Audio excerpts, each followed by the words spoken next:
Okay, what's up, guys? We are live. Hope you guys can hear me. I got a new mic setup I'm using right now. Uh, Let me know if you have any issues hearing me. Let me just check the feed really quick.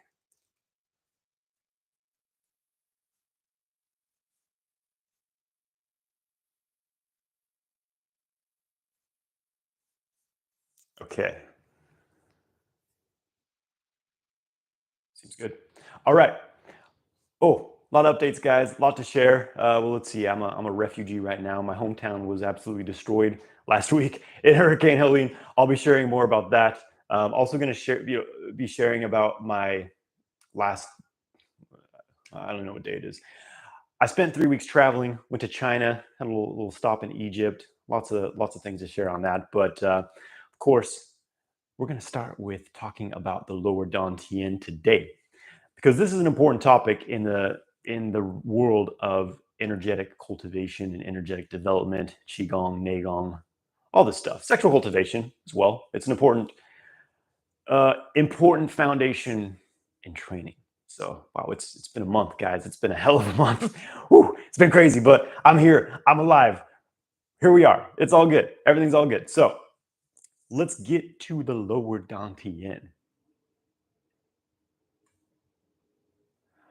What is the lower Dantian? Some of you are familiar with this, but it also goes much deeper than some of the basic level information about this. The Dantian is an energy center in the lower abdomen. It's not a physical thing. It's not the intestines. It's not anything physical, but it shares a region with the physicality of the body. And in some ways, it does pertain and relate to some of the physical functions of the lower body: hormones, sex drive, digestion, elimination, these kinds of things, or physicality. And so, of course, there's three main Dantians, and there's actually many more than that. There's all kinds of Dantians in the body, but the main Dantian systems that we work with in cultivation are the three Dantians. Lower Dantian in the lower abdomen, the middle Dantian. Some systems place this in the heart, some systems place it in the solar plexus, and then the upper Dantian, which is in the center of the brain, more or less, the knee one. And we're going to be talking about the lower Dantian today. This is, if you want to work with all these, you got to start from the ground up. It's like, you want to build a building, you got to start with the foundation. To really be successful and have a strong foundation in your energetic cultivation system, you need to have the foundation of the lower Dantian. And I'll get into a little bit of why this is so important. So the Dantian functions both as the battery, like it's a space where you store and build up chi. So it's where you build your reservoir of life force energy. But it also functions as an engine to drive chi through the channel system. All of the acupuncture meridians, both the superficial 12 meridian system and the 8 extraordinary vessels, all connect to the lower Dantian. And so this is what's feeding these meridians is the elixir field, as the Dantian is also known. In fact, the word Dan and Tien in Chinese, Dan is the elixir, as an internal alchemy, like something that's refined over a period of cultivation. I'll talk a bit more about that too. And then Tien is a field. So the Dantian is the field that the elixir is cultivated, the elixir field. And basically, again, it's a battery where we can store and build up our chi, and it's the engine. You start through the training that I'm going to talk about, you start to develop a connection with your mind and your lower Dantian field to where you are actually able to push chi through your meridians, kind of driven by the pressure in your Dantian. And you connect the hands to this as well.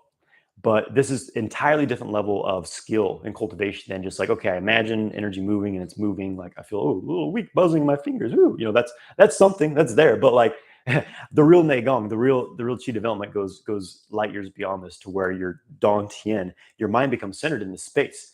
And this is how you operate with your energy body. through having a deep integration of it and being able to use it to drive and push chi through your meridians. This is where our practice really gets powerful and potent. And so this elixir field is basically a space of concentration. So you build and build and pack and store, pressurize more and more chi in here. And you use it to transform and refine the energy. The Dantian is often also referred to as a cauldron in Taoist internal alchemy, because I think there's several reasons for this. Number one, when you get the Dantian going, it literally feels like it's bubbling and cooking. There's heat and vibration and this effervescent type of feeling. And it feels like something is cooking. And also the Dantian, as you work with it, becomes a space where you can refine and transform the various subtle energies of the body, especially your sexual energy. So, it's what the Dantian is. It's a very, very, very important energy center. And if you have any, serious hope to progress through internal energy cultivation, then you're going to get the most bang out of your buck. You're going to get the most mileage out of really working with the Dantian, maximizing your Dantian engagement. Okay. So why would we want to work? Why? Why should I spend time working with the Dantian? So here's the thing about the Dantian. It's not necessarily something that just everyone has. It's something that must be built. It's something that must be created. For most people, this is just an empty space. And when we are born with the Dantian field. Because when we're young children, we're very centered with our consciousness in our lower body, which is natural for us. But this gets conditioned out of us through stress, through the development of attention patterns. This field dissipates because our awareness gets centered up in the head, and we're scattering all of our energy out into the external world, chasing after things, thinking too much, stressing too much. So the Dantian field disperses and it's gone. So we have to recreate this field. It's important to know that. So building your Dantian, working with the Dantian, first and foremost, dramatically improves your energy levels. Just of course, your chi, your raw chi level that you have to work with in Qigong practice and in Neigong. And also your overall energy. Because here's the thing. We're born with a certain amount of energy. It's like you're born with $1 million in your bank account, and people pretty much don't reinvest in this account. Most people don't develop a practice of rebuilding their energy. They only spend it. And so it's a linear process of aging for the average human. Spend more every day. And some of the major energy losses for men, as I talk about a lot, ejaculation is a big one. That's going to just totally throw out all of your jing, throw out your Dantian field. Thinking too much stress, too much time on electronic devices, just too much thoughts, too much emotional volatility, poor food toxicity, not enough sleep, etc. All these things spend our energy. So rebuilding your energy is a great way it's a great thing to do, obviously, because now you can rebuild this raw life force so that you have more energy available to you. So this dramatically improves your vitality. So Dantian work, filling the Dantian with chi, is just like, it's just filling your energetic reservoir. You do this every day, you're going to feel more vital, you're going to have more energy, you're going to have better concentration, more focus. And you're going to feel much more centered because, as I just mentioned, when we're young children, we're centered actually within our lower abdomen. We breathe from that space. We're relaxed and loose, and our weight's sunk low in the body. But as we age, as we experience stress and tension, we get locked up. We rise up.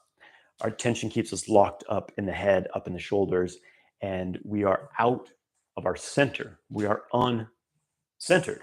And so we spend our whole lives running around trying to find center outside of ourselves. Like, well, maybe I'll find it in this job. Maybe I'll find it in this relationship. Maybe this plant medicine, this drug, this food, this thing I do. It's all an external thing. And so you never really have a center within yourself. So what Dantian training does is it trains you to redevelop a center deep within yourself. And when you merge your center of gravity with your mind, in your body, in the Dantian space, boom, you have a powerful center within yourself. You become very grounded. And this really helps you to shift out of being completely centered in your head, just mental anxiety, stress, tension, overthinking, and shift back into the lower body. I've been talking recently about developing lower body consciousness because this is essential for overall vitality and especially for sexual vitality. So the Dantian training helps you redevelop this consciousness of your lower body, which most people have no awareness of. And it's difficult for a lot of people to start doing Dantian training because they have no feeling sense down here. It's common. I experience the same thing. And a huge obvious benefit to Dantian training is that it dramatically amplifies your experience of qi. A lot of people do qigong, internal energy practices. They do it for years and they never really feel anything. And it doesn't mean nothing's happening. It just means that there's not a lot of chi pressure yet. Mohab, what's up, brother? Alex, what's up? We got my boys here. And so if you want to start having an intangible connection of energy, you need to build your Dantian. One of the most common questions I get from people corresponds to the microcosmic orbit. And the question is, why can't I feel my microcosmic orbit? Is it happening? Am I doing something wrong? And the first thing to know about this is that everyone has a microcosmic orbit that's open and running and flowing. If it wasn't, you would not be alive because this is what is bringing life into your energy body and therefore your physical body. But because you don't feel the energy flowing through that current, so when you start doing microcosmic orbit meditation, you don't really feel anything. It's because there's no extra level of energy running through it. You are circulating something, but it's just your base level of energy. So coming back to the Dantian being the space of concentrating and building energy, when you do work to really build chi in the Dantian, build and store, build and store, build and store, refine, pressurize, now you have an exponentially higher level of chi power. And when you start to work with the microcosmic orbit, you start to feel it. It feels like a thick current of electrical radioactive fluid moving up the back of the body, down the front of the body. And that's what Dantian work does, is it amplifies your internal energy practice. And traditionally, this was always one of the foundations of internal energy systems. And in the modern age, it's always talked about, like there's some systems have become degraded and kind of diluted and lost some of the purity and the power of the teachings because it's been a volatile couple thousand years. Things have been held, as these practices get passed from teacher to student. Sometimes things get left out. Sometimes people don't. Some students don't practice that much, and they start teaching, and they teach an incomplete system. All these things. So, anyway, so some modern systems, like the Dantian's talked about, but what's not given is really solid methods for developing the Dantian. And so, basically, it's going to supercharge your qigong practice to where you feel incredibly powerful levels of qi when you work with the Dantian. Like for me, when this was back in 2018 or something like that, where I've been doing qigong for a while and I was experiencing amazing benefits from it. I was feeling qi a little bit in my hands and things like that, and I was doing the sexual practices. I was killing that, but it's the feeling a tangible engagement of qi was still a bit of an elusive thing to me. And at this time, I started studying in a system where the first thing that my teacher in this system told me was, okay, he taught me one technique and was like, do this for an hour a day for 3 months. And I did it. It was just a very simple Dantian practice. I did it every day for an hour a day for 3 months. And very quickly, I started to feel this incredible sensation in my lower belly as my Dantian started to activate. And it felt like this heat and this like magnetic pulling and like something electrical buzzing. It was an incredible phenomenon for me because I still had this skepticism, like, is chi real? Am I really doing anything? Am I just wasting my time doing all this qigong stuff? But that made it very clear to me, like, holy shit, this is real. And it just got stronger and stronger the more I practiced with it. And eventually, like, there's certain practices that I do where it actually like affects like my physical body. Like I'll be moving chi in the Dantian and it's creating like a spasm, like something actually moving through my belly. It's an interesting sensation.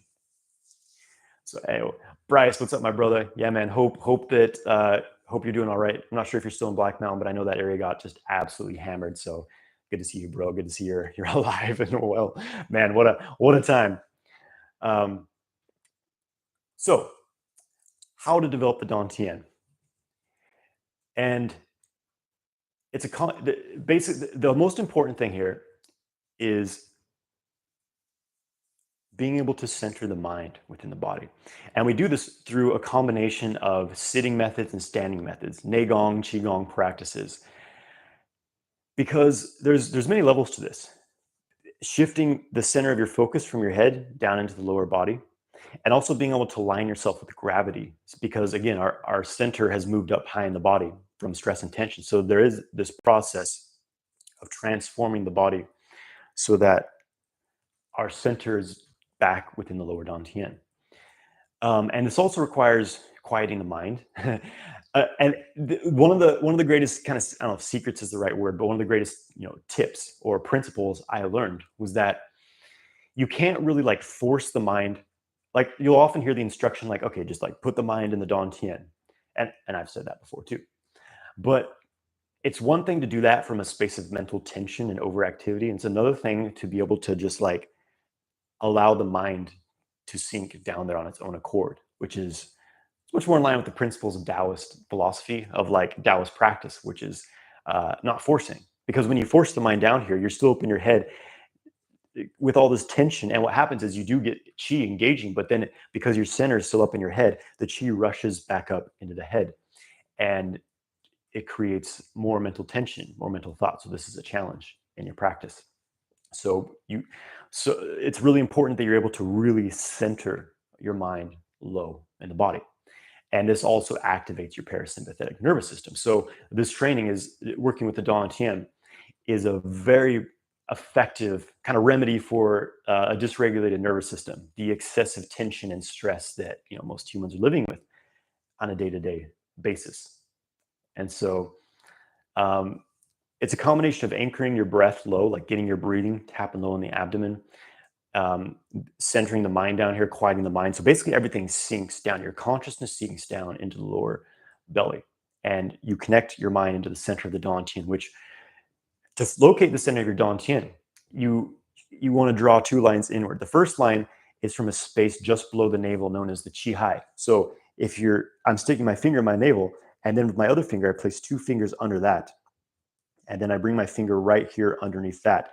That's going to be the Qi Hai point. And that's basically like the front door into the lower Dantian. So you go straight in from there. And then we take the Hu Yin, which is between the genitals and anus. It's in the perineum. If you just kind of like do a gentle Kegel type engagement, feel where that's centered in. And you pull your mind straight up from there.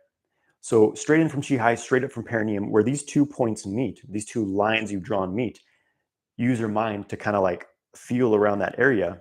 And that's going to be around the center of your Dantian. And you'll feel as you're sitting quietly doing this type of practice, breathing very calmly, very, very relaxed.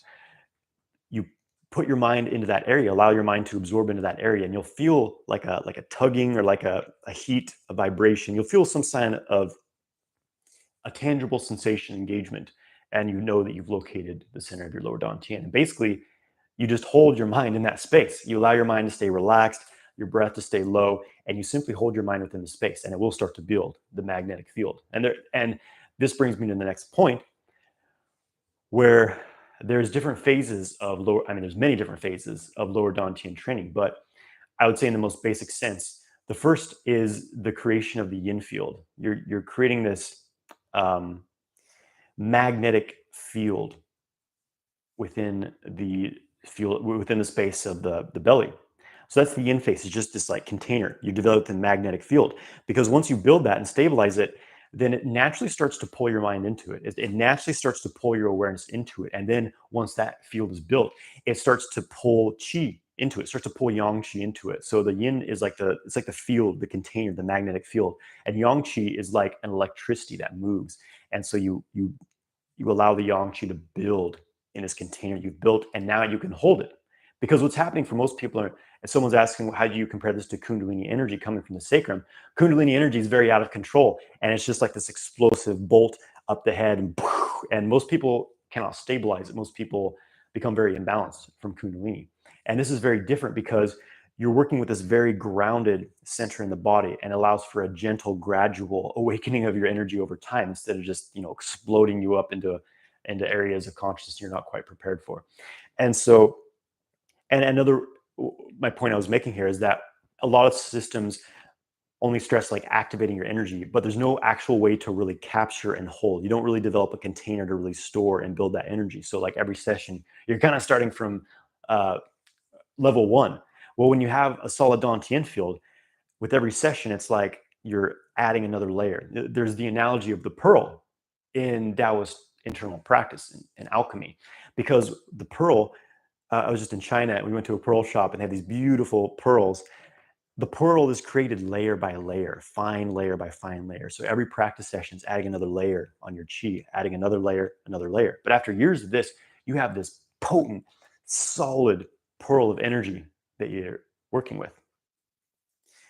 And then one other level of training, well, another, maybe this is kind of a bonus thing here. I've shared a lot already, but basically an important process of Neigong and Qigong is you develop a connection between the palms and this Dantian field. And this is what's supposed to be happening in Qigong. But most Qigong systems just kind of start with, breathe in, bring the hands up, exhale, bring the hands down. That's great. You're going to get benefits from that. But what should be happening is you've developed your Dantian, and you've developed a connection between the Dantian to the Lao Gong point in the palm, which functions as like a magnet, almost like a steering wheel for the Dantian. So as you're doing Qigong, you engage the Lao Gong, and it's actually magnetizing that qi you've built in your Dantian. So there's a terminal between the Dantian and the hands, and it pulls the qi magnetically through the body. And you feel this happening tangibly. Like when I engage my hands to the Dantian, there's a feeling of like this, it's like a gripping, like a pressurizing. And then I start to move it, and I feel this thick movement, almost like a liquid, a hydraulic fluid moving through the body, moving wherever it is I want to bring it to. So that's a skill and a quality you develop in training. So again, the simplest is simple. just hold your mind within the space of your lower Dantian. But for those of you who want to go all the way into this, I'm doing a class tomorrow starting tomorrow. It's a class series. It's a 3-part class series, developing the lower Dantian, and everything I've talked about, we're going to go into in great detail. It's going to be three-hour classes, so 9 hours of training. You're going to have a really, really solid practice of working with the Dantian. Everything you need to really like build the Dantian and fill it with Yang Qi and really engage it to super up-level your energy cultivation practice. So there's a link to that on my here on this YouTube video. I think I haven't put it in my Instagram bio. If you're on Instagram, you're interested, head over to my Sexual Kung Fu YouTube. And on this live, you can find that link there. Or if you're on my email list, you'll hear about it. So anyways, that's happening tomorrow. It's going to be awesome. I'm excited for that. You can find more information about that in the link that links to that page. Okay. So let's see some questions. I'll get to questions here in a moment, but I want to share a little bit about my journey that I've been on. Ooh, I got some nice oolong tea. So I was in China. I'm going to talk a little bit about my experiences in China. Got hooked on good Chinese tea, man. It's amazing. We'll get there. We'll get there. So a month ago, this was about a month ago, I left on my trip, and a trip to China, and my wife and I were booking flights, and we found a flight that connected to Cairo, to Egypt. So I'm like, I can go spend 18 hours in Cairo, go see the pyramids on the way. Like, oh, hell yeah. So we fly overnight. I got a little bit of sleep on the flight, but we drop into Cairo at I think it was 6 a.m. local time. So I had 18 hours there. So I'm like, we're going to cram it in. It was literally like drop in, hit the ground running, do all the things, drop out. 18 hours in Cairo, but I got shit done. Okay. So we drop in. We had a tour guide set up because it's not a place you want to go without a tour guide. It's a very chaotic place. Talk about culture shock. But man, what a beautiful, ancient place. So there's a lot to say about that. But we're driving through Cairo, and just these massive mosques, just these big sandy cliffs in the distance with all this like incredible Middle Eastern architecture, mosques, just absolutely beautiful.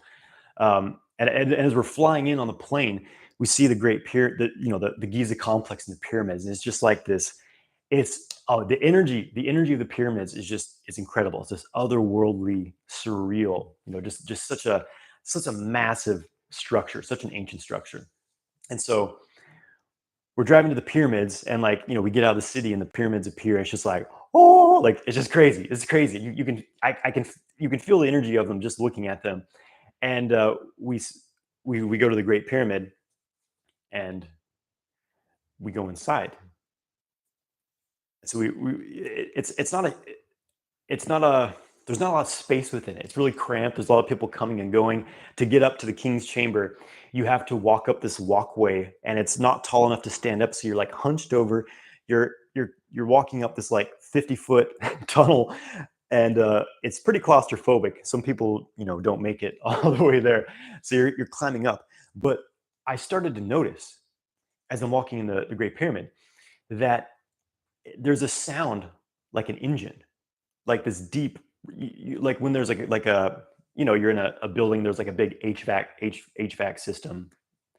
There's like a deep rumbling sound. But then I realized there's nothing electronic. Well, they have like some lights and things, but like that's not going to make this like deep vibrational noise.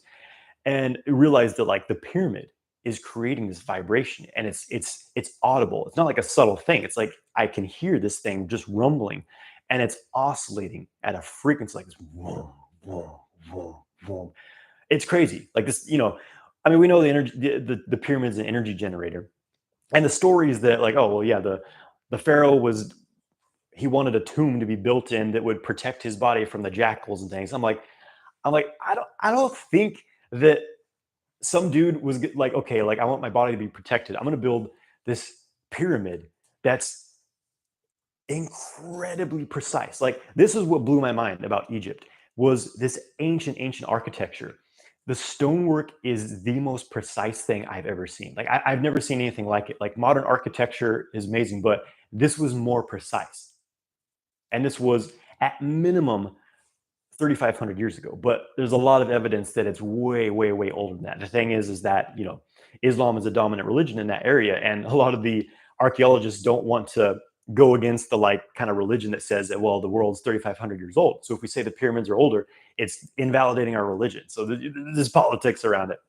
Anyways, the energy, the pyramids was just mind blowing. It was incredible, absolutely incredible. There's also, extremely touristy. There's a lot of people coming and going. So like, I didn't really get to like get a solid meditation, but I did go in the king's chamber, just kind of put my hands on the sarcophagus. Like, man, there is some chi there. Someone's saying it's 12,000 years old at least. Yeah, I mean, I've seen 30,000 and older figures of how old Egypt is. So went to the Great Pyramids, rode a camel around the Giza complex, went to the Sphinx, did the things. It's a interesting place. My first experience in that area, because there's like, there's guards with AK-47s, and they have these like bulletproof shield things. They need to, if shit gets real, duck under that. There's an intensity there for sure. And then we went to the Sakara complex, which was amazing, and that was actually very, very quiet. The Giza complex was super busy, super touristy. And Sakara was badass. So we got to hook up with why you should always, get a local tour guide if you go to that area. But he got us into, I forget what the name of it, one of the tombs, the kind of tomb areas in Sakara. And this old kind of an elder, there's these people who basically, there's guards guarding all these sites, which is great, keep them from getting fucked up. And there's also kind of these, almost like the guardians of the temples and the spaces. And so this guy, he had an incredible energy to him. He didn't speak any English, so our guide was kind of translating. And we're walking through these tunnels, just these massive tunnels, again, perfect stonework, all these perfectly like laser cut sarcophagus. Like that's what it looks like. It looks like laser cut, like 3D printing level of precision. These sarcophaguses, they're massive, they're huge, and there's all this incredibly intricate artwork on them. Walk through there, the step pyramid in that area. Yeah, and then we blew out of there. Then we blew out of Egypt.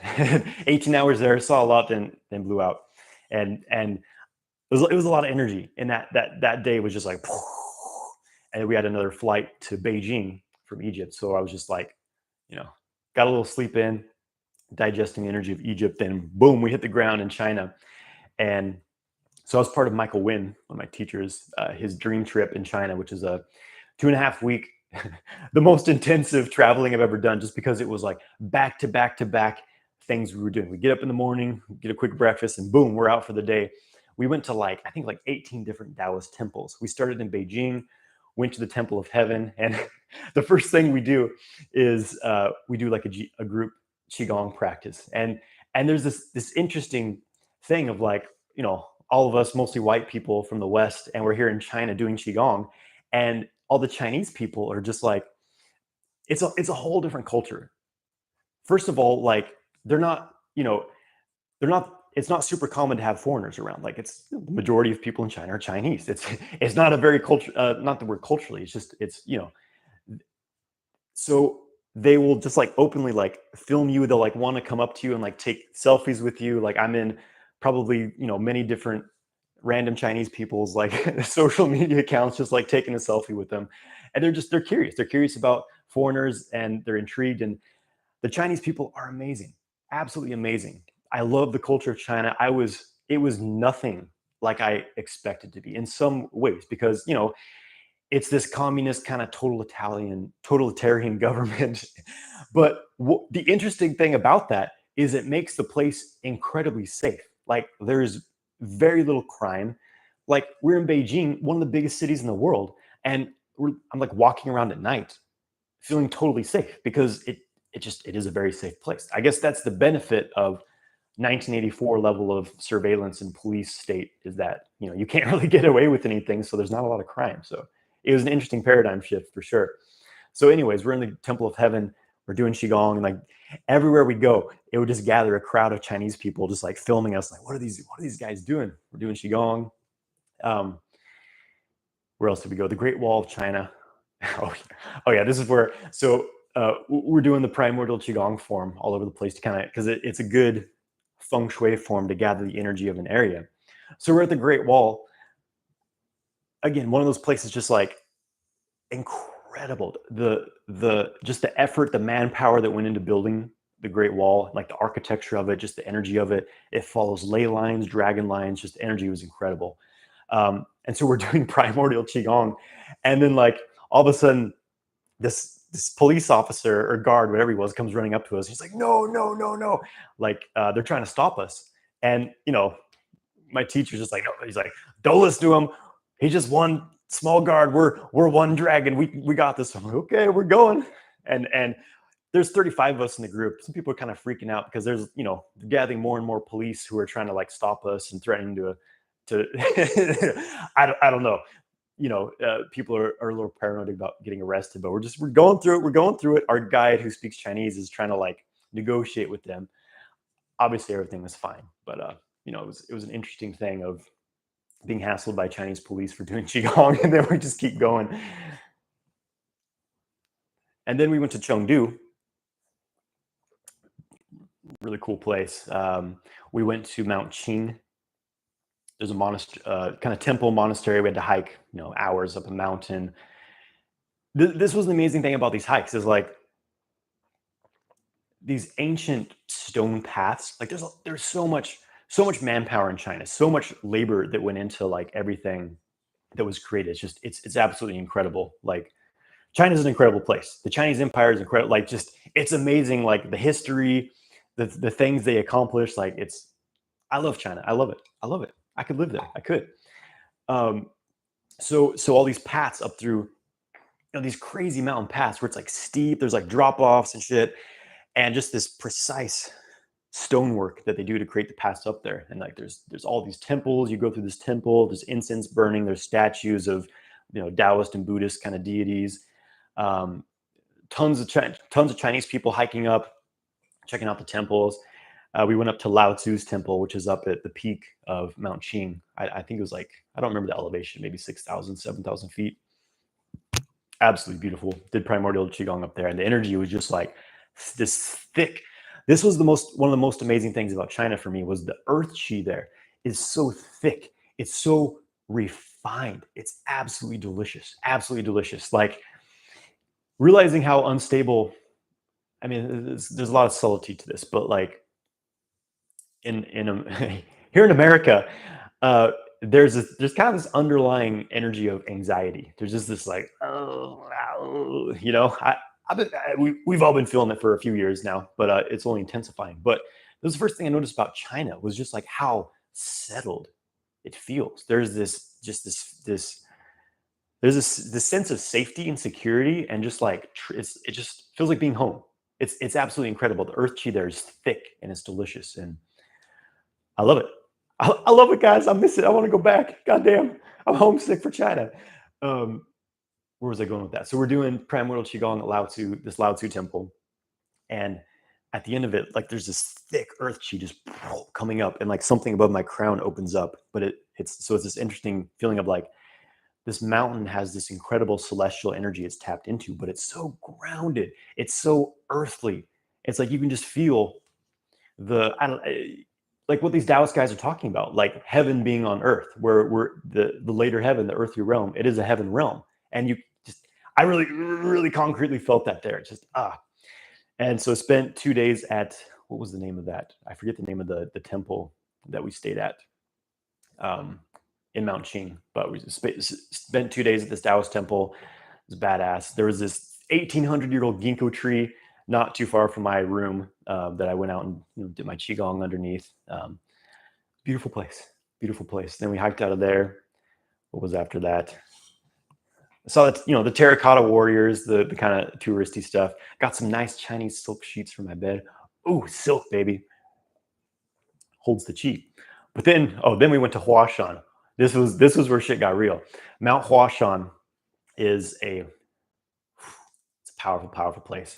Legendary Taoist mountain. A lot of immortals hung out there. Lao Tzu. Well, we went to Hengdu Pass, which is close to Mount Huashan, which is supposedly where Lao Tzu transmitted the Tao Te Ching. They have this big rock where it's like, this was the rock Lao Tzu wrote the Tao Te Ching on. So I'm like, maybe it is, maybe it's not. But I'm like, put my hands on it, just sucking the Qi, like, we'll get something out of this. Energy there was phenomenal. But at the base of Mount Hua, there's this massive statue of Chen Tuan. He was known as a sleeping immortal, but he did a lot of dream practice. He would just like disappear and be in deep alchemical meditation for like months at a time. Chen Tuan was a badass. So there's this massive statue of him. And some of the group went from like the base up to the top of Mount Huashan, which is like a 7,500 feet of hiking. And I was like, the other option was to take a cable car up half the way and then walk the rest. I was like, because we've been so busy, I was like, I don't really want to get up at 4 a.m. and spend all day hiking. I want to enjoy myself once I'm up there. So I took the cable car, which was, I don't like heights. Okay, guys, I'm not a huge fan of heights. And we're up like, it's like one of the highest cable cars in the world. I'm just like, holy shit. Like, okay, breathe. And then we get up to the trail on top of Mount Huashan, which is just, it's unreal. Like, words, even like pictures, can't do justice to this mountain, because it's just this sheer granite, like Chinese paintings. You see just these huge like rocky slopes of the mountain. You're way the fuck up there, and there's like all these tea shops. There's like a 3,000-foot drop cliff right here. Then there's just like this tea shop on the edge of it. There's a little stone walkway. There's 3,000 feet drop offs on either side. Like, it's crazy. It took me a little bit to be like, oh shit, okay. It was this whole thing of like this young earth Qi, this huge mountain. It's like, can I trust the stability of that mountain, that I'm not just gonna like fall over? It's not gonna collapse. It was a whole journey within myself, just in that. And so we hiked. It was like 3 hours up to the next temple we were staying at. Getting some watermelon on the way, getting some Chinese sausages, getting some nice good tea at the little tea stores. That's a great thing about hiking in China, is like, those guys will go everywhere. There's porters who will, we had porters kind of take our food up so we could have meals up there that the priests, monks, whatever, cooked for us. And everywhere you go, people are selling water. They're selling watermelon. So there's an abundance of supplies. So you don't need to pack a whole lot with you, which is nice. But it was an intense hike. Basically, what, like 3,000 feet of just steps, just stone steps upstairs, 3,000 feet upstairs. It's an exhausting hike. Huge drop offs. It's one of the most dangerous hikes in the world. There's just sheer cliffs everywhere. It's intense. And we get to the temple, and Michael Wynn takes us back to this kind of secret spot where you go behind the temple, and then it's the most magnificent place I've been in my life. The top of the mountain, this rocky granite peak, 3,000-foot cliffs everywhere, huge looming mountains, and just unreal, absolutely unreal. I've posted some pictures like on my stories and things like that, my posts on YouTube, but like the pictures just do not do justice. Like the energy there is absolutely unreal. So we slept a night at that temple on was it the North Peak of Huashan. Just we had tents and we slept on the stone floor. It wasn't the most comfortable, but the energy was so potent there. And then the next day, another like 4 hours, 5 hours of hiking to get to the Pole Star Cave area. Well, some people went to stay at this other, was it Chinkaping, this other monastery, and then me and a few others went up toward these cave areas. So there's kind of a secret place up there, 2,200-year-old caves where practitioners would go cultivate in these caves because you get all this earth chi in the cave. And I think I mentioned, again, Lao Tzu, Chen Tuan, Zhang Sanfeng, all these guys hung out on Mount Huashan. So the energy's there. There's the energy of these immortals, and it's unbelievable. It's a very, very powerful place. A very young, powerful vortex of energy, like, makes Sedona look like Wyoming. I don't know what I'm saying, but a very powerful place. So we hike up to this area where there's these caves. Some people are sleeping in the caves, and like the one that, I got assigned to, well, it was, I'm with my wife, and there's like these big spiders all over the wall, these giant crickets. Like it hadn't been touched in like, 5 or 6 years. It was a little nightmarish. So I'm like, all right, I'm going to sleep on the earth outside the cave, and then I'm going to go meditate in the cave in the day. So I slept under the, just on the ground in the forest under the stars at night. Incredibly peaceful, incredible energy. And I was meditating in the caves all day, fasting. Like energy there was amazing, absolutely amazing. And after was it 3 days up there, 2 or 3 days up there, hiked back down to Chinkaping, hiked back down to the civilization, and another day in Xi'an, which is a really cool place. Lots of bazaars and markets and things, and then headed back home. Had 2 days of flying back home. So that was my China trip. It's fucking incredible. It's funny because 2 days into my China trip, the energy of Egypt, because I was just in and out of Egypt so fast, I didn't quite have time to digest it. Then like 2 days later in China at night, I bought these like really nice oils, kind of perfume oils from Egypt. And I was like, I took one out to smell it, and it just took me back to Cairo. And then the energy just like blasted me. So I was like, the energy of Egypt hit me a few days later. And then I got home from China, and like the energy just, it's still hitting me. No, my wife is not Chinese. Someone's asking that. And then I get home last week. I'm super jet lagged. I've never really had jet lag before, even traveling overseas. And I didn't get jet lag going to China, but coming back home, I had some serious jet lag. And I think it's because I was talking about the earth chi of China is so potent. It's so anchoring that my energy body was still in China for like, 4 or 5 more days. And then the hurricane hit. Fuck. Okay. We'll get into that. But just to kind of wrap up China, like, again, man, the culture, the people are so friendly. Like I speak a few words of Chinese.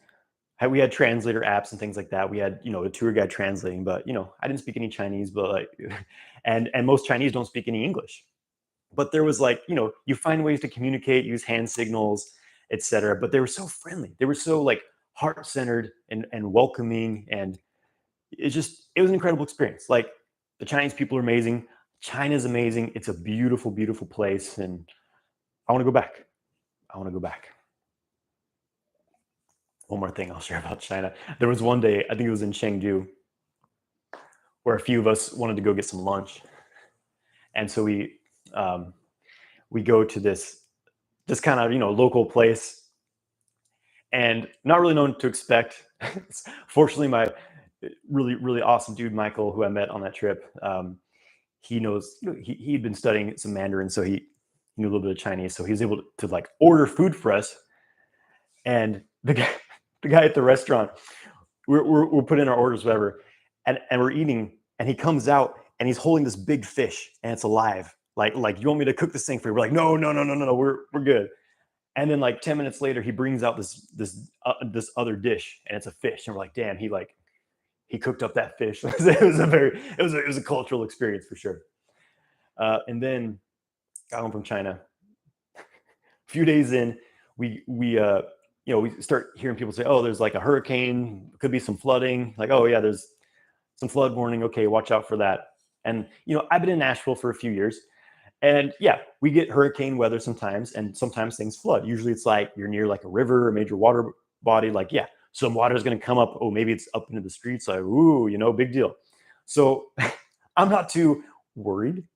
And then Friday morning, I wake up and electricity went out at 4 a.m., no service. And there's like this like kind of emergency alert on my phone, warning, life-threatening flooding. And I'm like, huh, all right, well, keep an eye on it.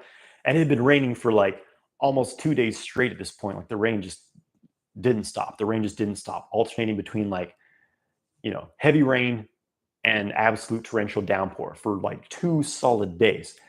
And I go outside, and like there's like a creek kind of behind my house on my property. And it's usually, it's pretty freaking low usually. And it's getting pretty high. I'm like, oh, damn, the creek's going. Huh, look at that. A few hours go by, keeps raining. Creek keeps rising. Creek's starting to overflow. Banks, it's going over the banks. It's getting really close to my house. It's getting really high. Trees are starting to fall over. Still no power, no cell service. And I'm like, shit, this could be bad. And my wife and I walk outside, just kind of like walking down the creek. Oh, there's like a wood bridge going over the creek, and it had gotten so high, it pulled that away. Like it washed away my bridge, my sweet bridge that would walk into my forest in my Qigong space. It's still nearby. But anyway, so we walk down my driveway to the road, and we look across the street, and we're like, oh my God. My neighbor has a pasture. It's just a grass pasture. There's some cows in it. Well, it's no longer a pasture. It's a giant raging river of water. Like I can't even see the end of it. I can't see where the water ends. And it's just, and there's farm equipment getting swept away. There's like a shed getting swept away. I'm like, holy shit, this is bad. And I go back to my house. I look at the creek, which is now up to the deck, and it's wearing away the bank. It's wearing away the bank.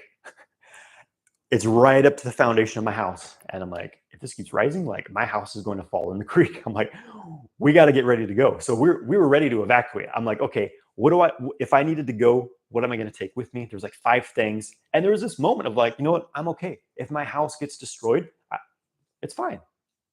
I really don't need these things that much. Like I'll have my computer, my pet rabbits, Chester and Luna, some important documents, like not much. Like those are important things. Everything else is replaceable. Like who gives a fuck? And so I'm like, okay, ready to split. But even at that point, it's like, well, could we even go anywhere though? Because bridges are washing away. Roads are washing away. We don't know if it's going to be worse. So there was an intensity to it, no doubt. But the intensity for me only lasted about 2 hours. And I did some Qigong. We both did primordial Qigong together, kind of like intending that the rain stop so that the creek stops rising. I do some, kind of alchemical practice, connect with elements, like, hey, let's make it stop raining. And maybe or maybe not, it affected it, but the rain stopped after that in like 30 minutes, 45 minutes later. And then the creek stopped rising. Everything was okay. And the rest of the day, well, there hasn't been phone service or electricity since then. So we drove down the road later. It's like, oh, let's kind of see if we can get some service, see what happened. And then it was like, holy shit, Asheville is destroyed. River Arts District is underwater. Buildings are gone. Biltmore area underwater. Swananoa River absolutely wiped out. Rose 30 feet. Wiped out buildings. Like the absolutely catastrophic. I have a friend who guy I met recently, and he's a I forget what the exact term is, but he knows meteorology stuff. Okay. And he was saying that just from, based on the analysis of this, the level of weather that Asheville got, and really the whole area, it wasn't even like a 1 in 100 thing. It wasn't a 1 in 1,000 thing. This was like a 1 in 30,000, once every 30,000 year, like absolute freak, insane weather event. And so this was, it was unnatural. It was somewhat unnatural. Obviously, it was a force of nature destroying shit, and it happens, I guess. But like, it's raising a lot of questions in people. Number one, there's not a whole lot of like government support. Like Asheville still has no electricity most areas. My house, I bailed 2 days ago. My wife, it was like, felt like Road Warrior. We're like, where are we going to get gas? My car is on a quarter tank. Like I can't go anywhere. Well, heard rumors that there's some gas tanks, some gas stations open. So I'm cruising to South Asheville on a quarter tank of gas. Like, am I just burning up my gas? I'm not going to be able to drive anywhere. And we found a gas station that was open, had to wait in line only like 30 minutes. I heard some people waited 3 hours to go to a gas station. And I got, enough to fill up my tank, and we left to Charleston, South Carolina, where I am currently. I'm not sure when I'll make it back to Asheville. Needed to regroup a little bit. You know what I mean? So Asheville's still without electricity. They're projecting 6 to 8 weeks without water. It's insane. Again, there's not a whole lot of support. Like, this is, I'm not going to turn into a conspiracy theory channel, but like the government is giving billions and billions of dollars to fund these overseas wars, all this fucked up shit. And like, they can't give a little bit. I mean, yeah, there's a little bit of support. National Guard's distributing water. They're rescuing people, shit like that. That's great. But like, there's not a whole lot of support. It's from government levels. It's all like the locals organizing things, taking care of each other. And it's been amazing seeing like what, the Asheville community is doing. At least, there's also like people looting, bashing businesses in. I have a friend who works at an amazing tea shop in Asheville, sell high-end Chinese teas, and looters came, smashing the windows, took everything they could, like, this kind of bullshit. So Asheville's an apocalypse right now. It's crazy. So, I'll share this. There's talk of like, was it weather manipulation? The technology is there. There's patents for this stuff from like the 60s and the 70s. And it's also interesting that there's a lot of precious earth minerals, very, very rich in the Asheville areas. And just early this year, some of these have become a big interest. So it's just like, interesting. I don't know. I'm not saying anything. Could have been just a freak force of nature. Maybe, nah, I'm not going to go there. But yeah, it is what it is. But it's crazy. And my heart goes out to everyone it's several states, all the destruction from Tampa to Asheville and Tennessee. My heart goes out to everyone who was affected by this. No one was prepared for this. No one could prepare for this. I'm very fortunate that I have somewhat of a survival mindset. I at least had plenty of water and like some survival food. So like, it wasn't a concern for me. I had a little camp stove to cook on, which, I loaned out to someone who needed it when I bailed out. But even if people were prepared, when their house got swept away, everything's gone. Like, all their prep stuff is gone. Like, no one could have prepared for this. Like, this was absolutely catastrophic. And it's kind of crazy that, the government isn't prioritizing helping this sort of thing. That's all I'm going to say. So yeah, that's been the last month, guys. It's been real. It's been nonstop. So fortunately, I made it out to the beach today here in Charleston. Got an ocean waves, and it's a nice. We needed cleanse, playful grounding experience. Whew. Vin, what's up, brother? Multi-orgasmischer man, my brother. With that, I'm gonna answer a few questions now. And just a reminder that I'm teaching the Dantian development class tomorrow. 3-week training series to develop and up-level your Dantian so that your Qigong power practice is powerful. And something I didn't mention here is that Dantian work is an excellent adjunct to semen retention and sexual practice, because one of the required ingredients in Dantian development is an abundance of Jing. And you actually, there's a practice I'm going to teach where you pull the Jing out of your genitals, out of the sexual center, and use that to help build the Dantian field. So it's a type of transmuting your sexual energy to build this field of the Dantian. So it's an excellent adjunct to the sexual practices and semen retention.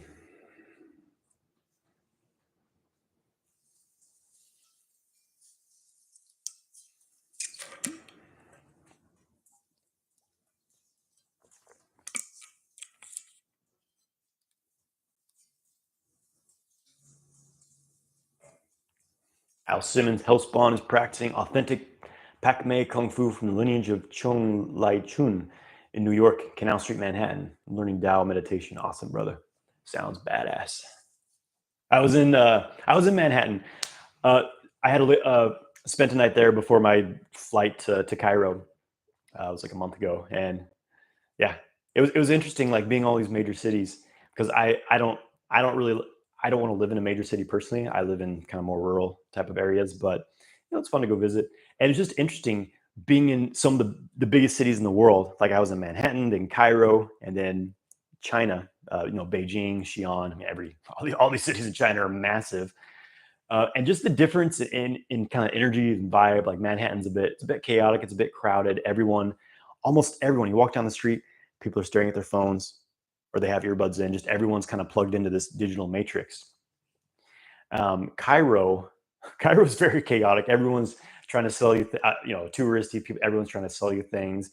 No traffic laws. There's like you we're driving down the street and there's like a whole family on one motorcycle, one scooter, and they have like things strapped onto it. It's chaos. People are just burning things in the street, cooking food out of the back of their car for people. And then China, it's like Beijing, for example. It was nothing like I thought it would be. It's a massive city. There's like 20 million people, but there's a there's a calmness to it. There's a peace to it. It's very interesting.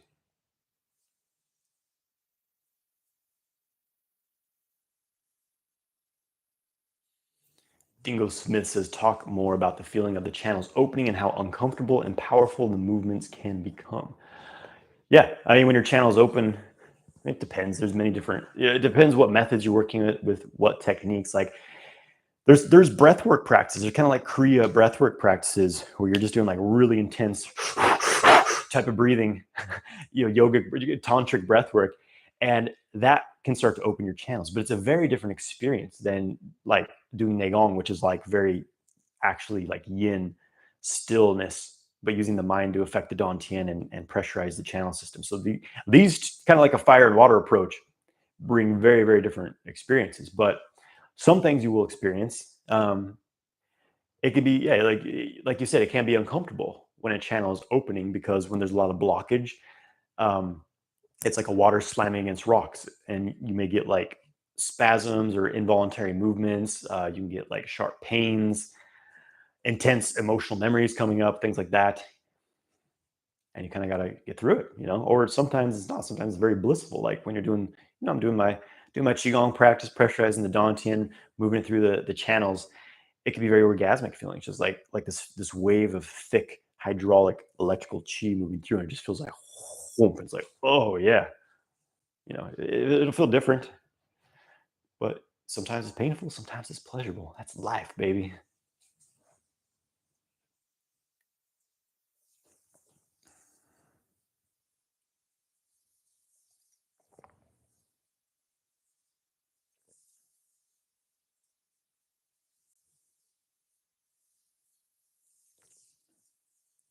Oh yeah, the first thing that happened when I landed in China, as I lost my wallet. We got a taxi ride, and just getting the taxi was no easy feat. Speaking zero Chinese, and it's also because yeah, it's one thing like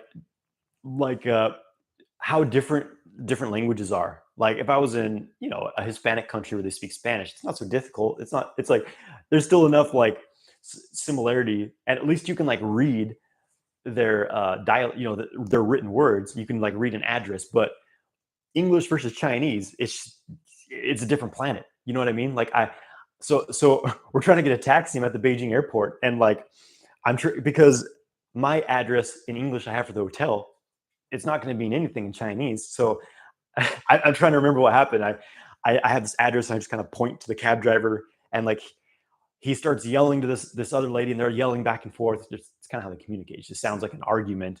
And after like three different people are involved, eventually he opens the door, we get in the taxi. I'm like, well, I hope we're going to the right place.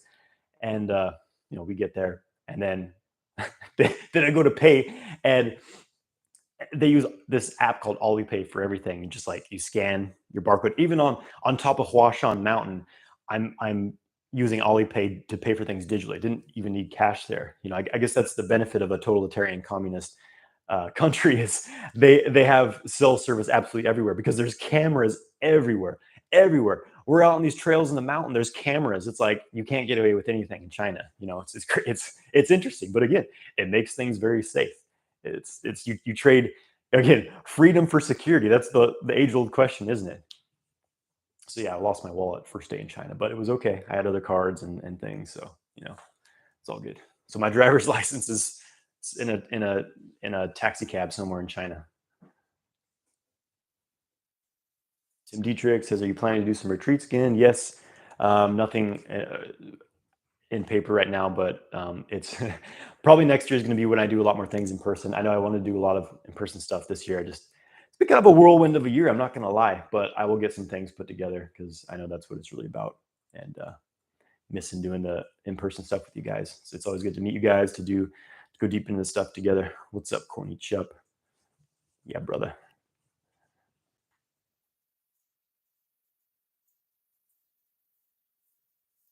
Alex Pure, yeah. So I've developed a fine taste for Chinese teas, and I liked Chinese teas before, but like now I'm just like, oh. After we went to this little store in Xi'an, where this guy, just this, his family tea farm. It's their tea. It's amazing quality, and we're doing a tea ceremony. He's pouring all these different teas. I got this green oolong that's heavenly that I like. Pure is another one of my favorites, and then Longjing, Dragon Well green tea. That's like my favorite morning tea. It's really really nice. And of course it's cool, like obviously like the ancient culture of China, the depth of history, and it's fairly intact. Like every culture has ancient history, but for most of us it got wiped out of the history books, so we don't fucking know where we come from. But China, like it's all there, which is pretty cool, and you can feel the depth of the history and just the like intentionality. I mean, seeing like the bagua and the taiji symbol everywhere is super cool. Matt MC says, "Is it normal to have slight tension in the pelvic floor when stimulated during sex?" Yes, it's very normal. Most men tense up in the pelvic floor, but if you're experiencing issues with quick ejaculation, um, it's due to pelvic floor tension. So you want to get rid of that shit. So I talk about all the time is that too much tension in the pelvic floor makes it difficult to last long during sex. So train it out. Train it out. Lamson, what's up? What tier herbs do you recommend for performance, sleep, and anything else that will promote something more than taste? Yeah. Well, there's a lot of herbs. I'll just share some of my favorite ones that I use sometimes. Sleep, calming. I mean, what's better for me for sleep is having like a winding down ritual in the evening and like exercising during the day. Like herbs don't just like fix things for you necessarily, but they can help. Um, Performance, herbs for performance. My mind's kind of blanking right now. I like adaptogens though, things like reishi, really, really great. I pick my wild reishi in North Carolina. Reishi mushrooms, great. Cordyceps as well. Ginseng, like really good ginseng. A lot of ginseng products you buy are garbage, but like if you get some really good ginseng, like yeah, that's a good one. I like to take kidney tonifying herbs, either kidney yin or kidney yang. I usually alternate between those. So things like um, Hisho Wu, astragalus, Rehmannia. Um, what's the other one? I'm blanking on it right now. I use it all the time. Sistanch, desert sistanch, the herb of choice of Genghis Khan. Valley of the Kings. No, I did not make it to the Valley of the Kings. It was like a 5-hour drive from the airport, and I had 18 hours in Cairo. So it was Giza and Sakara and kind of some other places around, and then it was out of there. But I would love to spend a lot more time in the area. There's a lot to see.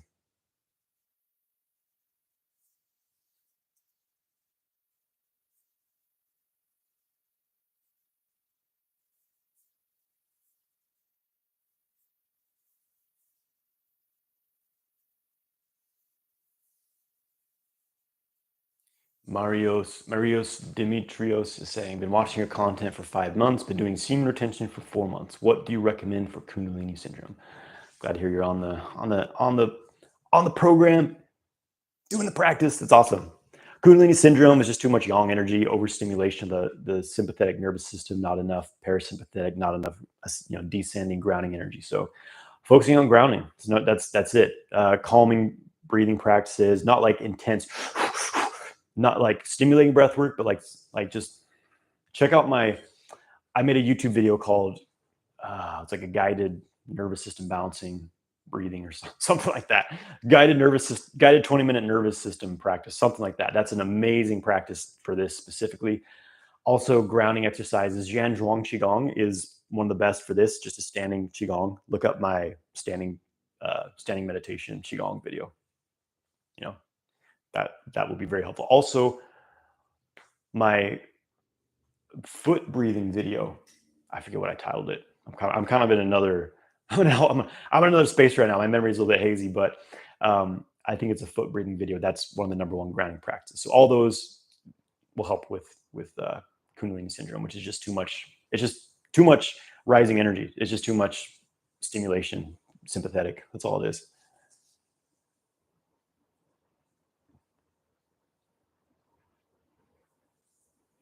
Hadn't been doing any transmutation. Yeah. And you definitely need to be tension and congestion in the face. Yeah, just classic energy in the head. Here's the thing. Men do semen retention, and it simply strengthens whatever dynamics their body already has in place.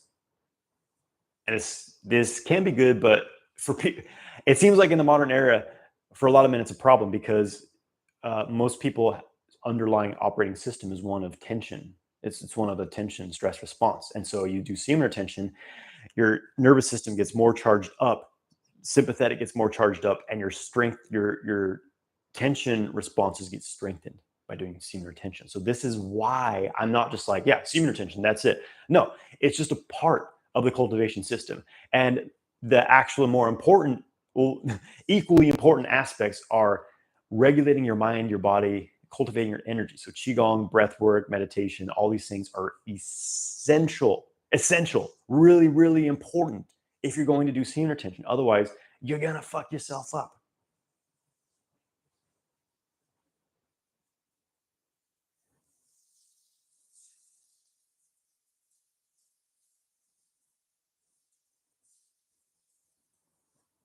Just here to have fun says, was sleeping on the streets for months because my religious family kicked me out because I was practicing Qigong and use manifestation to get a new house and job. Well done, brother. That's a hell of a turnaround. That's great. That's awesome. Fantastic. Yeah, man.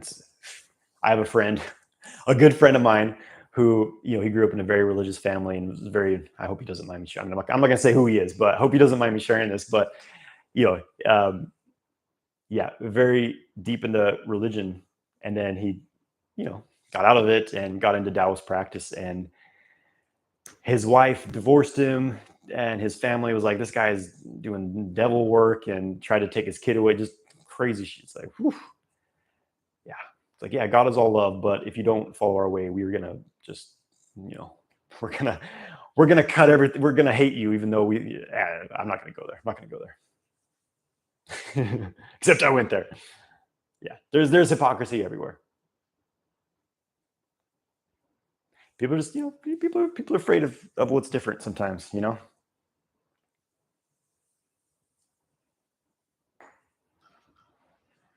it's funny because my family they're religious and conservative, but not like super. So, not intensively, obviously. And they've always I got into Qigong 10 years ago, and they're kind of like, oh, it's kind of weird, but whatever. You seem happy, you seem healthy. And now they're like more and more curious about it. They're like, how do you keep yourself so healthy? Like, what are you doing? What's this Qigong really about? And, having a conversation with my dad last time I saw him about, trying to, it was, it was a bit of awkwardness, no doubt, but I'm just trying to tell him, like, hey, I'm teaching these sexual practices because men are struggling with this stuff. They need it, things like that. He's just like, oh, okay.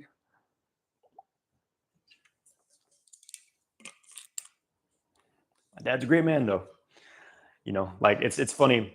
There's this common thing, I think, of especially in the current, the modern age, like men having this what's the word I'm looking for here? Just basically want to become the opposite of your father. Like, we often don't grow up with a very healthy, like I certainly didn't, and a lot of my generation, not growing up with like a strong, healthy masculine connection. And I felt my father was like controlling. I was like, well, I don't want to be anything like him. So I became excessively feminine. And then, after after going, a lot of my own healing and transformation, and not wondering why my relationships were having such terrible issues, because I wasn't really in my masculine and I was being a nice guy.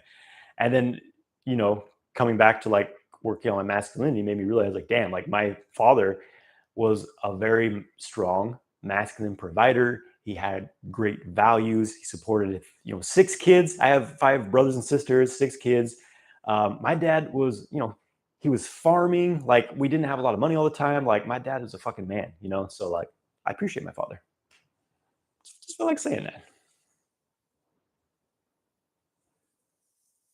Supreme Gentleman is asking, what is Qigong?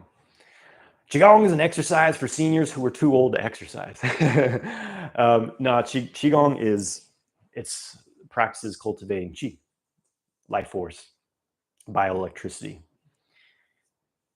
You can look at my Qigong videos and experience it. I can talk about it for an hour, but like, you could just do it and experience it and feel the Qi and be like, oh, that's Qigong. It's getting your Qi pumping through your system, getting energy pumping through your system.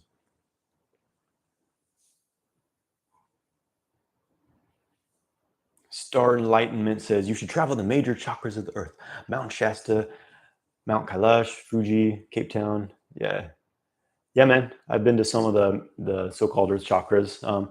I mean, there's like the stereotypical power spots. I've been to Shasta. I've been to a lot of these major power centers, and I've been to some where I'm like, yeah, it's cool, but like sometimes you find some on your own that everyone's going to vibe at different places. But there's kind of like the new age hot spots as well, and yeah. Well, ultimately, the environment does have a big effect. I definitely learned that in China, but it's also another big thing I learned is that what's more important is you, because we are energy generators. Just as our environment generates energy, we generate energy. And that's what Qigong is really about. And it's not always about trying to pull in things from outside. It's about turning yourself into an energy generator. Like, I spent 3 weeks, very chaotic travel, very like back to back.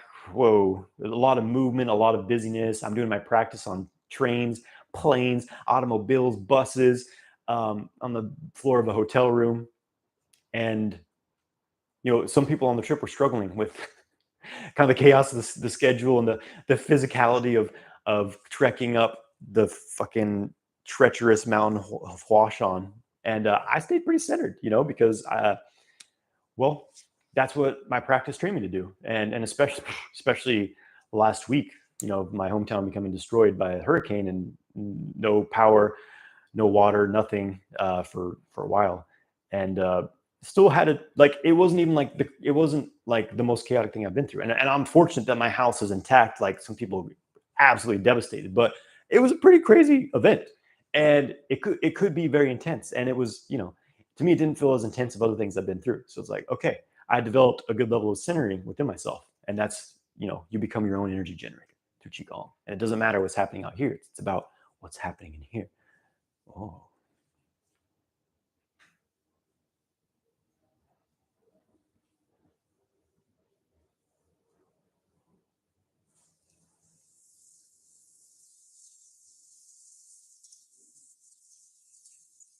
Star Enlightenment says, it took me forever to realize about what you used to tell us, how proper lingam massage and valley orgasms can feel more pleasurable than just regular ejaculatory orgasms. I finally experienced it. Yeah. Okay, there's more. I realized that the key is not to get too close to ejaculation, because that's what inhibits the valley orgasms for these weaker peak orgasms that only last shortly or limited. Yeah. So, yeah, congrats. That's awesome. And it took me a while too. And this is the whole thing is sexuality is such I mean, it's like anything else. We get really stuck into habitual patterns of how we do the thing, but sexuality seems to be especially something very sticky. And you're used to doing something for 10 years and having a certain outcome from it, especially a pleasurable orgasm. a pleasurable outcome, like an ejaculatory orgasm, like yeah, you get really stuck in that. And to transition to the non-ejaculatory orgasm, the non-ejaculatory primary experience, it takes a paradigm shift. It's a complete paradigm shift. And that's why I've structured my courses to really be like intensive, like transformational journeys, because there's a lot of work required to make that transition within you. And it's only a matter of time until you experience it, and it takes dedication and patience as well. But yeah, some men transition into it very quickly. For some men, it takes years. It took me a long time personally, but once you're there, it's like now you have this treasure of incredible, sustainable sexual pleasure that heals you, and you have that for life, maybe for eternity as an immortal. Oh. And so it's like yeah, the price, the payoff is well worth the effort that's required to do it. That's all I can say. So excellent, brother. There you have it. There you have it. The proof is there. It works. You know what I mean? You got to keep doing it. Zen is the highest level of Taoism. Practice our master could tell you your future. He was very enlightened. Well, Zen is not Taoism. Zen, Zen comes from, or was it Chen? Zen comes from Chen Buddhism, and it's yeah. There's all these things are just words. They're just terms. Like I don't know. What is the highest level? That's a good question, because we haven't seen it yet. Unless someone is shooting fireballs out of their hands and they can biolocate and like just teleport into your room. Telling the futures, yeah, that can be a neat trick. But sometimes it's just like they have, they can read your astrological field. They can read like the patterns of your organ spirits, your constitution, which is gonna, you can learn enough about a person by being observational to see like what the probability of their future probably has. So it's not necessarily like a super high level trick, though it can be depending on it.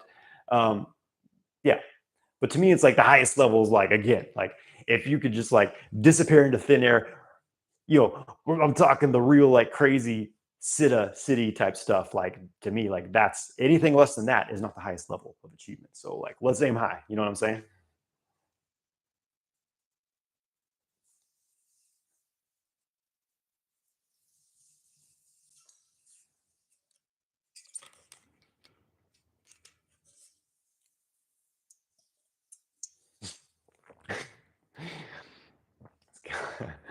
I just saw this comment. I find this video hard to edge to. Good.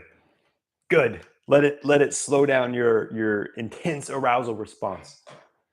I was having this conversation.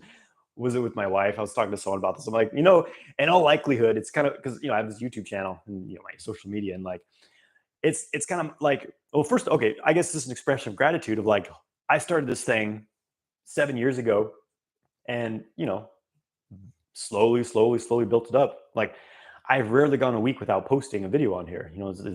I've been dedicated to it, but like I want to get the information out there. It's really about you guys and sharing this work. And like here you guys are supporting, watching the material, like doing the practice, things like this. So it's become this community, and we're all just kind of interacting in this interesting digital but very organic way as well. So it's super cool.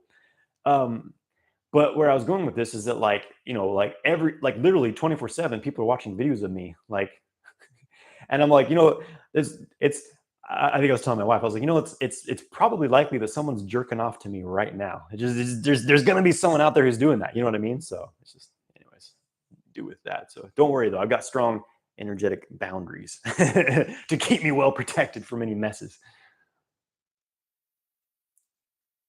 Devout Shepherd says how to build a lower Dantian. I answered that already. You're going to want to watch the replay.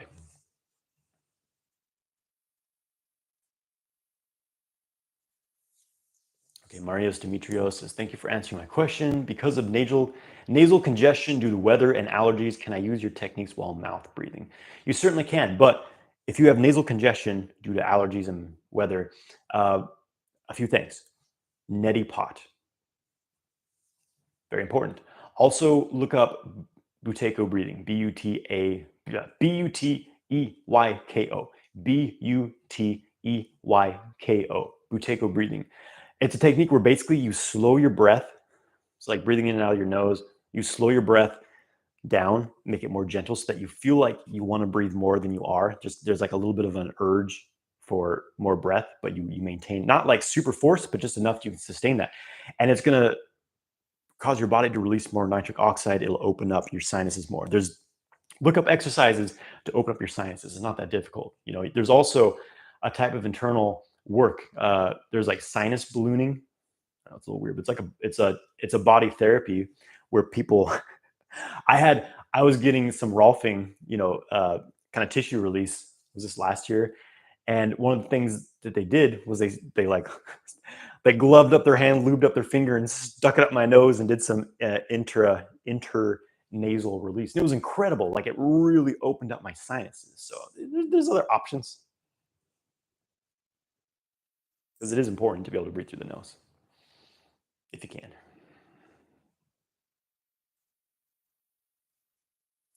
Jackson says, do you subscribe to the belief that if you don't focus your energy into the Dantian after Qigong practice, your Qi will disperse? No, no, not necessarily. Because this is kind of an elementary technique. Kind of like you do your practice and at the end, it's like, okay, put it in the Dantian. I'm imagining it's in the Dantian.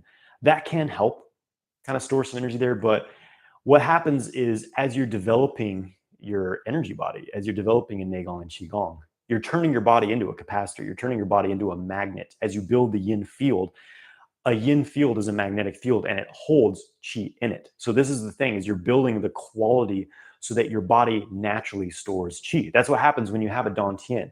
And when you have a Dantian, it naturally pulls your mind to it, at least partially when you're practicing. You always feel it engaged during your practice, which means that chi is being pulled into it. Because the other thing that happens is you're just in your head, you're thinking too much, chi is getting pulled up into your head. And you're practicing, you're feeling some chi, but a lot of it's going into your head, stimulating mental thoughts. And then it disperses because you just have all this mental energy and then you scatter it further and you're just in a stress state. So it tends to disperse.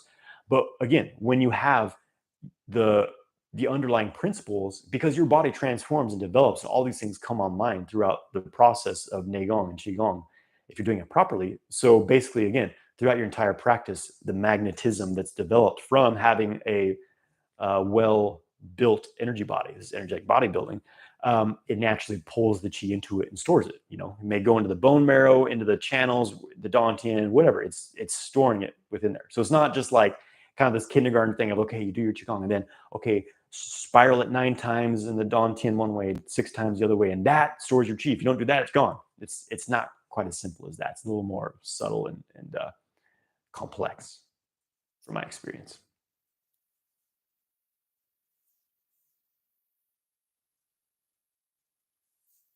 Okay, I was saying this practice doesn't build enough chi without kung fu. You need both. Also, eat healthy. Well, depends what you define as kung fu. If you're talking about like physical exercise in general, I agree that like physical exercise is very important.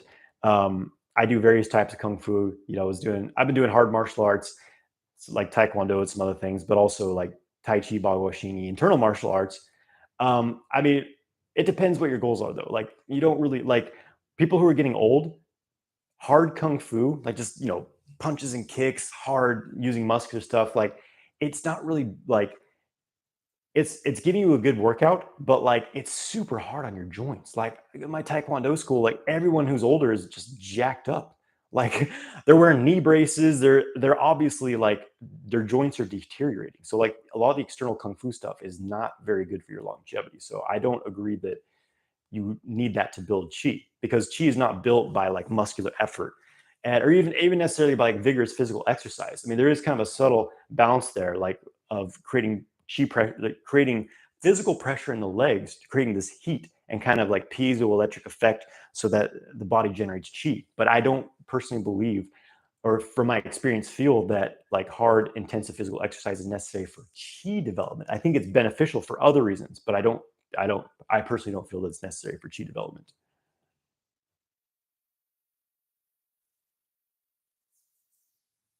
Okay, now we have, one said Zen's the highest practice. Now this dude's saying Dzogchen is the highest practice. Oh shoot, we already have a paradigm battle here. So, okay, well tell me why it's the highest practice. Because if it's just because someone said it is, just because it's in a text somewhere, that's not good enough for me, okay?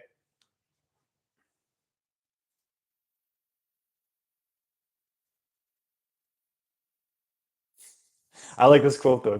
If you can't fly, you don't aim high. That's great. They were just here to have fun. Really, really made that concise quote. I'm taking that one for sure. That's great.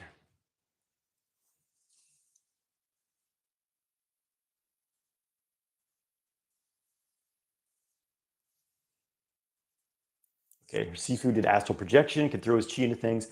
I could do astral projection before I even did qigong.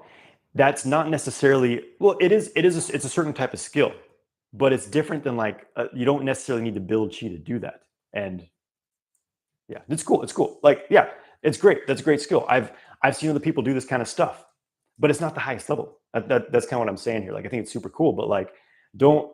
I'm not into like putting people on a pedestal and being like they're the greatest master that ever was because then you're only going to be limited to what that person can do. You know what I mean? So it's not about like oh I'm better than someone or this other person's better than someone. It's just like it's just I see so many times where people in these systems they get stuck in this rigid thing of like oh my system's way better than everyone else's and like you get into like this and all it does is close you off from being open to new things because like I see this in some of my teachers they'll only just like talk shit about every other teacher be like oh they don't know shit when they could actually be learning from them they could actually because when you stop being open to like maybe I don't know everything maybe this teacher doesn't know everything maybe it's an eternal mystery and there's no depth to the level of attainment possible without that mindset you're always going to cap your growth and your potential at a certain level and so this is my approach is I don't want to do that I'm open to like yeah this sounds like a high level master I'm sure I could learn something from him but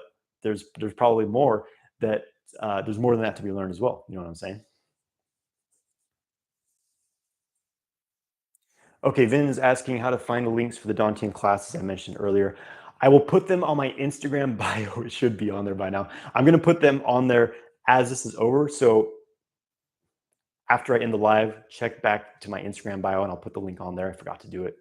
What can I say? But it's on my YouTube videos. So like if you go to any of my recent, not any of my recent, if you go to my sexual kung fu YouTube, go to this live stream, it's in there right now in the description of that. So yeah, that's how you can get it.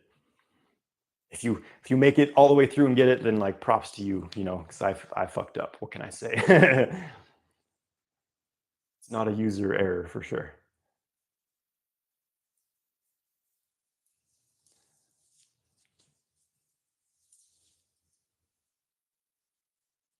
Okay, Marius is saying after 4 months of retaining, I relapsed yesterday because I freaked out with the buildup of sexual energy. You recommend to ground that and start over or stop the practice. There's no point in stopping.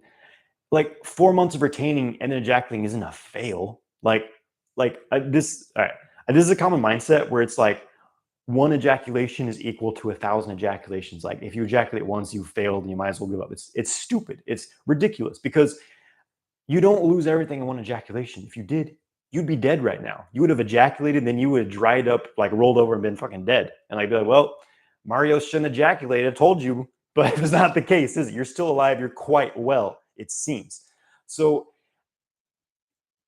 I've talked about this many times, but it's worth saying just that, like, retention, your energy level, your gene, and ejaculating, it's like you have a bucket, okay? And you were born with a full bucket, and every ejaculation is like dumping a little bit out of that bucket. It's not a big deal because you have a full bucket. Well, you start dumping out so much that it empties. So when you start retention, you're putting drops back in the bucket every day. And then you ejaculate once, we'll say we'll say every day of retention is a drop in the bucket, and every ejaculation is like 3 or 4 drops out of the bucket. So it's like you put a drop in one day, then you ejaculate. But if your retention is at, you know, if you're retaining long enough to where you're no longer at a net loss, then it doesn't fucking matter. It's not that big of a deal. Okay. So like you keep going with the practice. You just keep going. And if you ejaculate, big fucking deal. You keep going. It doesn't matter. In again, 4 months without ejaculating is a massive accomplishment that few men do. So it's nothing to be ashamed of or like beat yourself up about. You're doing great. Just keep going. Like you're gonna feel fine in a couple of days. You'll be right back where you were.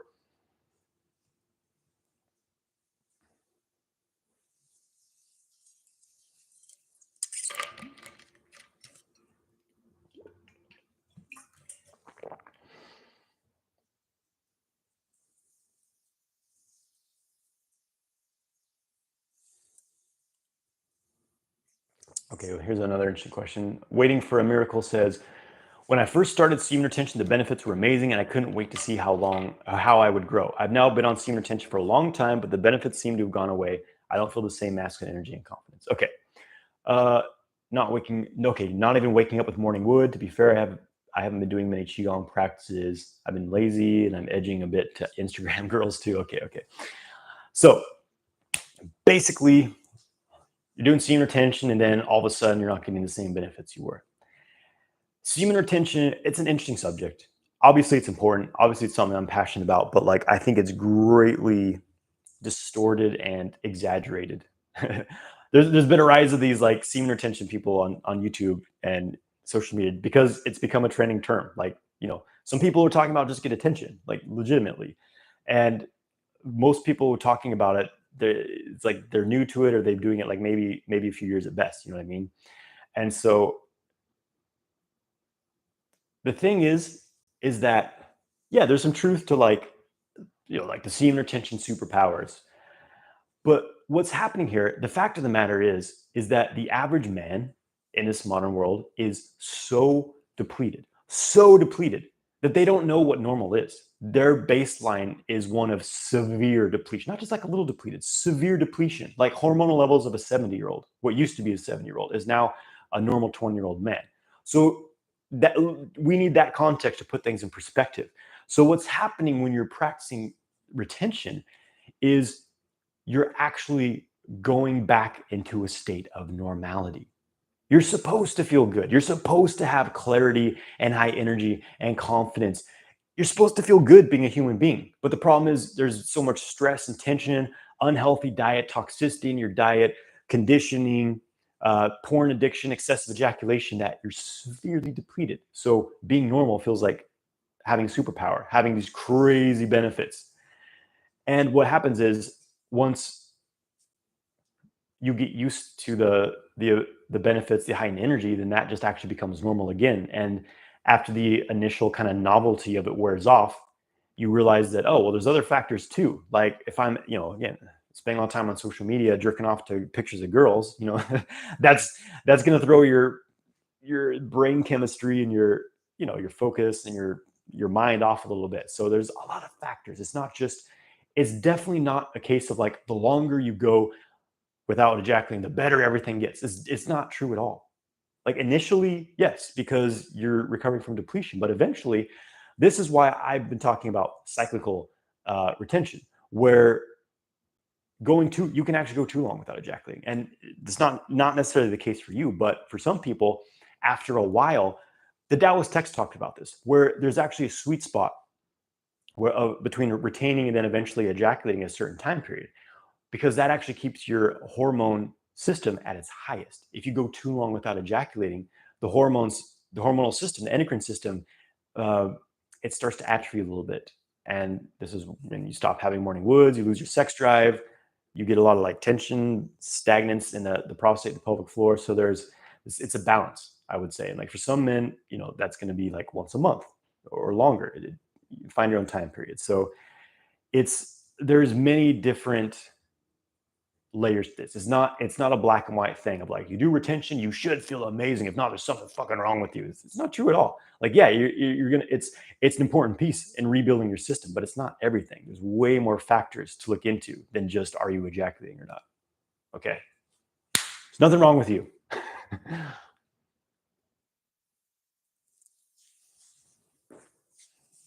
Mario says, I don't want to go back to my old self watching porn and relapsing every day. Then don't, maybe you had a fuck up. Who cares? It doesn't fucking matter. You learn from it. You keep going. It doesn't mean that you failed.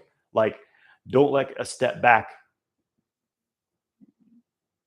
Don't let a step backwards keep you going in reverse. Oh, like you take one step back, you take 3 steps forward, 1 step back, 3 steps forward. You're still going forward. You're still growing. It's okay. We all have these accidents, steps backwards. I still do. Not like I'm not looking at porn or like having these like impulsive ejaculations anymore. But like, there's still areas in my life where like I'm not I'm not as aware of things as I should be, and like, take a step backwards for a moment.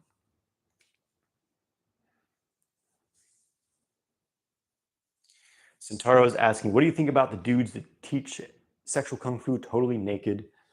I mean, that's great. If that's how they want to do it, that's fantastic. You know, and one of my teachers does this actually, and also the friend of mine, Will, is he in Canada? I think he's in Canada. You know, great dude, but just like, yeah, he's just sexual kung fu to the max, baby. It's like when people find out what I do, that's probably what they imagine I'm doing. You know what I mean? Yeah, I don't care. Like everyone has their own way of teaching and their own kind of way they want to express themselves. Like, you know what I mean? And it's just not my vibe. It's not my flavor. Like, I don't need to get naked in front of the camera and jerk off to teach this stuff.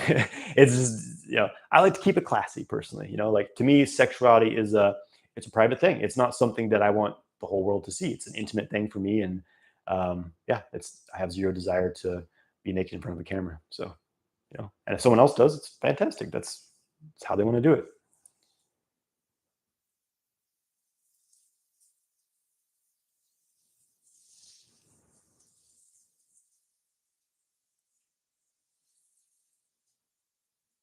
Look, the general rule with semen retention is if you feel good, if everything's good, keep going. If things are starting to feel super off, sex drive is diminishing, you're feeling angry, frustrated, insomnia, then like an ejaculation could be balancing. And if it was balancing, like if it's time for an ejaculation, you'll know it was like a good timing because you actually feel better afterwards. You actually feel like me personally, my time frame is about 6 weeks now. Every 6 weeks or so, I'll ejaculate drinks, but it's not like I just like, okay, rub one out real quick and ejaculate. No, it's like, it's almost like ceremonial, you know, like I'm doing my cultivation. I'll be really drawing up the energy, really like pulling energy out of it, making the most out of it, and then having like sex for a while, drawing the energy, and then let it go. And I actually feel more energized afterwards by doing that.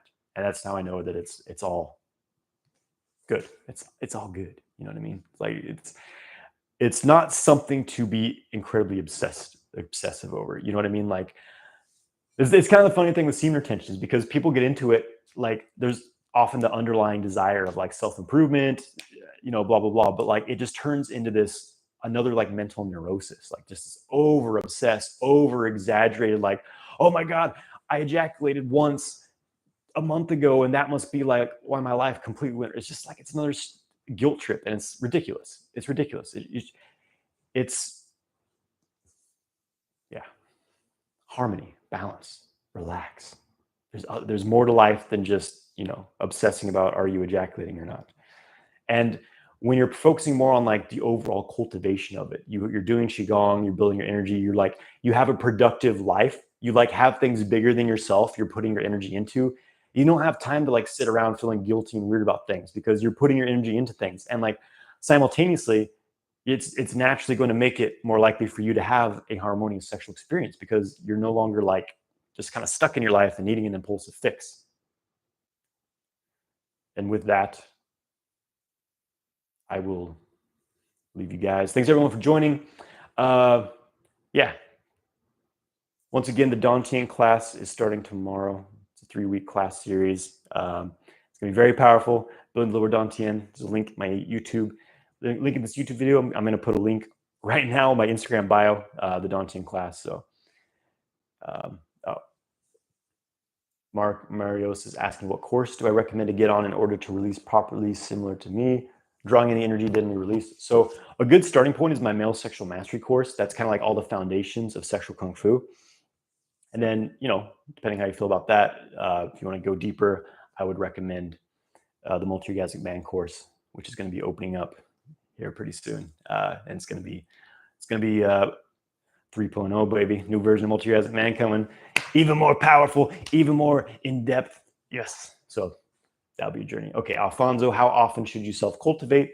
You're talking about like self-stimulation, like masturbating without ejaculation.